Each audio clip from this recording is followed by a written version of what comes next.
नमस्कार।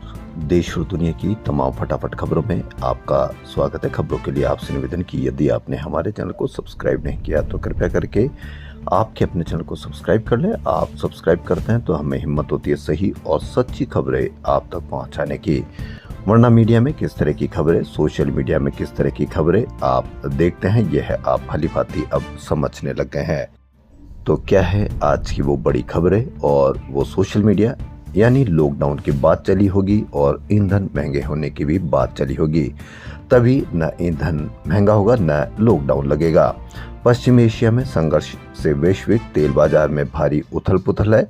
कच्चा तेल $122 प्रति बैरल को पार कर चुका है, जिससे देश में पेट्रोल डीजल की कीमतें बढ़ने की आशंका थी। इसे देखते हुए केंद्र सरकार ने पेट्रोल और डीजल पर एक्साइज ड्यूटी में 10 रुपए प्रति लीटर की कटौती की है। लेकिन इससे आम जनता को राहत नहीं मिलेगी, बल्कि पेट्रोलियम कंपनियां जो अतिरिक्त शुल्क से कमाती थी, उसकी कमाई घटेगी। आम आदमी को इससे राहत नहीं मिलेगी। लेकिन सोशल मीडिया पर जबरदस्त तरीके की कवरेज, जबरदस्त तरीके की चर्चा, वहीं लॉकडाउन की भी कहीं न कहीं बात चली होगी। इसीलिए वित्त मंत्री निर्मला सीतारमण ने राज्यसभा में कहा कि देश में लॉकडाउन का कोई प्रस्ताव नहीं है। आईपीएल सीजन 19 का महारोमांच शनिवार यानी आज शाम 7:30 बजे से शुरू हो रहा है। पहला match defending champion royal Challengers Bengaluru और सनराइजर्स हैदराबाद खेलेगी। लीग इतिहास में दूसरी बार यानी पहले 2017 में दोनों टीमें ओपनिंग में भिड़ रही है। आरसीबी लगातार तीसरी साल और ओवरऑल 7वीं बार ओपनिंग मैच खेल रही है। इस बार 65 दिन में 10 टीमें 74 मैच यानी 70 लीग 4 प्लेऑफ खेलेगी। फाइनल 31 मई को होगा। रेपर से नेता बने बलेंद्र शाह बालेन ने शुक्रवार को नेपाल के लोकतांत्रिक रूप से चुने गए प्रधानमंत्री के तौर पर शपथ ली। 35 साल के बालेन सबसे कम उम्र के प्रधानमंत्री बने हैं। केपी शर्मा ओली के नेतृत्व वाली सरकार हटने के करीब 6 महीने बाद उन्होंने पद संभाला। ओली सरकार को बीते सितंबर में जैन जी के विरोध प्रदर्शन के बाद सत्ता छोड़नी पड़ी थी। 35 साल के बालेन बने नेपाल के सबसे युवा पीएम। रेप सॉन्ग में संदेश दिल हौसलों से भरा। अमेरिकी राष्ट्रपति डोनाल्ड ट्रंप के जमीनी जंग के मंसूबों के जब ईरान ने बड़ी तैयारी कर ली। ईरान ने 10 लाख सैनिकों की फौज जुटाई है। यमन के हुती विद्रोहियों ने ईरान के प्रति समर्थन जताया। ऐलान किया पूर्वी अफ्रीका के अमेरिकी सैन्य अड्डे उसके निशाने पर है। ट्रंप ने खाड़ी देशों में अपने 10,000 सैनिकों को रवाना करने के ऐलान के बाद ईरान ने अपनी सेना बढ़ाई है। वहीं शुक्रवार को सेंसेक्स 1690 अंक टूटकर 73,583 पर बंद हुआ। निफ्टी भी 487 अंक फिसलकर 22,820 पर आ गया।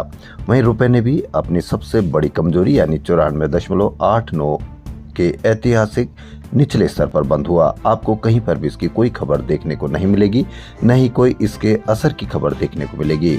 सब जगह ऐसा ही, यानी कि आपको इसकी रुपए की कमजोरी की तो खबर ही नहीं मिलेगी। और कई भी विशेषज्ञ आपको इस पर नहीं बताएंगे कि रुपया कमजोर होगा तो आपको किस तरह से नुकसान होगा। तृणमूल सांसद डेरेक ओब्रायन ने राज्यसभा में बढ़ते डिजिटल एडिक्शन पर चिंता जताई। उन्होंने कहा कि स्टडीज के अनुसार बच्चे और युवा रोज 8 घंटे तक मोबाइल पर समय बिता रहे हैं, जो साल में करीब 100 दिन के बराबर है। उन्होंने यह भी दावा किया कि डिजिटल एडिक्शन की वजह से 20,000 बच्चे सुसाइड करते हैं। 20,000 बच्चे सुसाइड, लेकिन कहीं पर भी कोई चर्चा नहीं, कहीं पर भी कोई खबर नहीं। आपको इससे अंदाजा लगाना चाहिए कि असली मुद्दे या जरूरी मुद्दे कौन से हैं। क्या मीडिया पर इन मुद्दों के बारे में कोई बात होती है? नहीं होती, क्योंकि ये समस्या आपकी है। आपकी समस्या पर मीडिया के लिए कहीं कोई जगह नहीं। बॉम्बे हाईकोर्ट ने महाराष्ट्र सरकार से लाडकी बहन योजना पर करोड़ों खर्च के बावजूद मेलघाट में कुपोषण से बच्चों, गर्भवती व स्तनपान कराने वाली महिलाओं की मौतों पर जवाब मांगा। 2007 से लंबित जनहित याचिका में 38,000 बच्चों की मौत का दावा किया गया। कोर्ट ने कहा कि आदिवासी कल्याण में बहुत कम काम हुआ है। कोर्ट ने कहा कि मौतों को पूरी तरह से रोकना होगा। कोई भी बच्चा नहीं मरना चाहिए। 38,000 बच्चों की मौत, कहीं पर भी कोई खबर नहीं, कहीं पर भी कोई जिम्मेदारी नहीं। मीडिया जानता है कि आपको किन खबरों को बताना है, ताकि आपके मन में सवाल ही पैदा नहीं हो।